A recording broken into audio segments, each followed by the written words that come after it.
madaxweyne xasan sheekh maxamuud oo shir jaraa'id ku qabta gudaha madaxtooyada ayaa kaga hadlay sababaha loo xiray wadooyinka dhexmara magaalada muqdisho wuxuuna sharaxaad ka bixiyay in xilliga ay xiraan doonaan isaga oo xusay in lagu adkeyn doono ammaanka madaxweynayaasha ergada iyo madaxda ka qaybgalaysa shirka wadamada IGAD ee ka dhacaya magaalada muqdisho.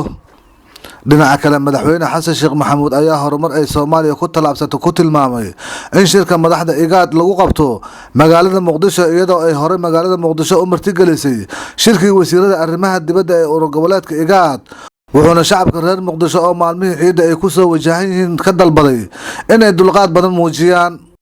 bismillah alxamdulilah wasalaatu wasalaamu calaa rasuulilah asalaamu calaykum waraxmatullaahi wabarakaatu. dadweynaha Soomaaliyeed meel kastoo ay joogaan dalka gudihiisa waxaan leeyahay asalaamu calaykum waraxmatullaahi wabarakaatu. maanta waxaan saxaafadda ugu yeeray inaan dadka Soomaaliyeed la socodsiiyo xaaladda magaalada muqdisho ee maalmahan soo socda. dhinaca kale madaxweyne xasan sheekh maxamuud ayaa horumar ay Soomaaliya ku talaabsato ku tilmaamay in shir madaxeedka IGAD lagu qabto muqdisho iyadoo ay hore magaalada u martigelisay shirkii wasiirada arrimaha dibadda ee urur goboleedka IGAD wuxuuna shacabka reer muqdisho oo maalmihii ciidda ay ku soo wajahan yihiin ka dalbaday inay dulqaad badan muujiyaan. sida idaacadaha iyo saxaafadda ka wada maqasheen waxaa lagu soo socdo shir weyn oo aad iyo aad muhiim u ah oo ah in ay madaxdii dalalka IGAD oo dhan shirayaan magaalada muqdisho oo shirkii IGAD lagu qabanayo. arrintaasi marka waa arrin weyn taariikhda markii ugu horeysay oo madaxda urur goboleedka IGAD ay magaalada muqdisho ku shiraan heer madaxweyne. hadda ka hor waxaa ku shiray wasiiradii arrimaha dibadda markanna waxaa isu imaanaya waxa waaye madaxdii dalalka xubnaha ka ururka IGAD oo halkan shirkooda ku qabsanayo. cadow badan oo dhib badan ayaan leenahay sidaas daraadeed amniga magaalada muqdisho aad iyo aad ayaa dowladda Soomaaliya u adkeysay ayadoo kaashanaysa waliba ciidamada AMISOM. amnigaas la adkeeyay waan garan karnaa dadka Soomaaliyeed culays dheeri ayuu ku keeni karaa dhinacooda muxuu ahay nolosha iyo socodka iyo dhaqdhaqaaqi ayadoo waliba xilli aad iyo aad muhiim ah oo xilli ciid ah oo maalmihii farxadda ah lagu jiro haddana waqtigu isku soo aaday shirkan mar aad iyo aad waqti aad u fog ayaa la qorsheeyay marka uu isku soo aadeen. waxaan rabnaa dadka Soomaaliyeed marka inaan dowladda Soomaaliya ka codsanaysaa inay la fahmaan duruufahaas gaarka aan ku jirno si buuxdana loola shaqeeyo ciidamada amniga iyo dowladda muxuu ahaay xafiisyadeeda kala duwan xilligaas lagu jiro shirkaas inta uu socdo muddo kooban waaye.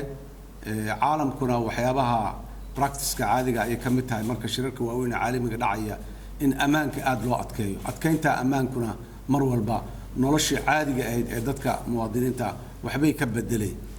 dadka qaarkiis culaysay kusoo kordhi kartaa dhaqdhaqaaqaas yaraaday. waxaan rabaa marka dadka Soomaaliya inaan ka codsado uguna baaqo in ay dowladda Soomaaliya kala shaqeeyaan arrintaas amniga maalmaha soo socda. waa horumar weyn oo dalkeenu ku talaabsaday ummadeenu ay gaartay in shirar caalami ah caasimadeena lagu qabto wixii hadda ka dambeeyana shirar kale oo caalami ah oo waaweyn ayaa soo kordhi doona. horumarinta dalka iyo sumcadda dalka kor u qaadisteeda qiimo loo bixiyo ayay leedahay. qiimaha aan bixinayna ayay ka mid tahay inaan maalmahaas dulqaad aan ka muujino adkeynta amniga amniga maxaan ku yiraahdaa shirka lagu sugaayo lagu ilaalinayo magaca iyo haybadda iyo sharafta ummadda Soomaaliyeed ay leedahay caasimadda Soomaaliyeed ay leedahay iyo dowladda Soomaaliyeed horumarka maalin walba dhinaca diblomaasiyadda iyo dhinaca xiriirka caalamiga ah ee dowladda Soomaaliya ay gaarayso. dadweynaha mar kale waxaan ugu baaqaynaa dulqaadkaas iyo wada shaqayn in ay la shaqeeyaan ciidamada amniga muddada kooban ee yar ee shirka uu soconayo kadibna nolosha wax walba caadigoodii ayay ku soo noqonayaan haddii alla yiraahdo. intaas ayaa ugu muhiimsaneed fariinta maanta aan dadweynaha Soomaaliyeed inaan la socodsiiyo aan rabo.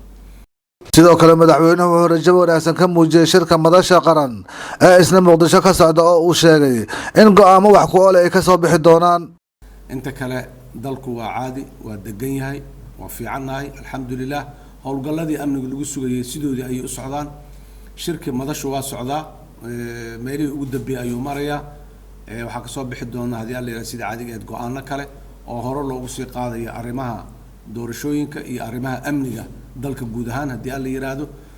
Soomaaliya way dhaqaaqday inta maxaan ku idhahdaa shakiga cabsida qabtana waxaan leenahay muxuu ahay dhib ma jiro ee soo raaca dadkiina iyo dowladdiina.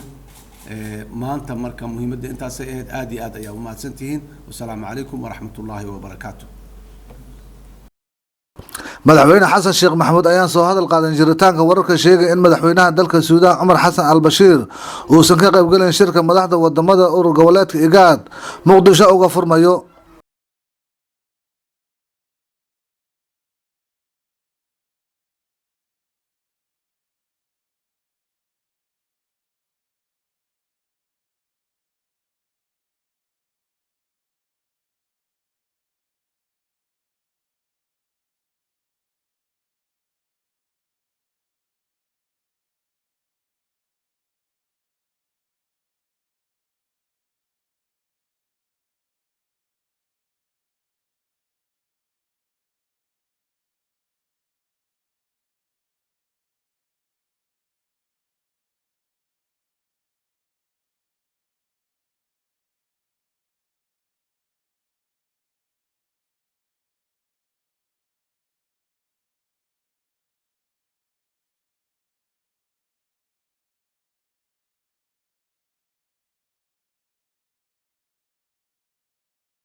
halka aad barnaamijkan ka dhageysanaysaan waa golaha midnimada Soomaaliyeed Somali Community 311 xafiiska goluhu ku leeyahay magaalada Muqdisho waxaana barnaamijka idin la socodsiinay idin soo saaray anigoo ah Muuse Maxamuud Jiisow.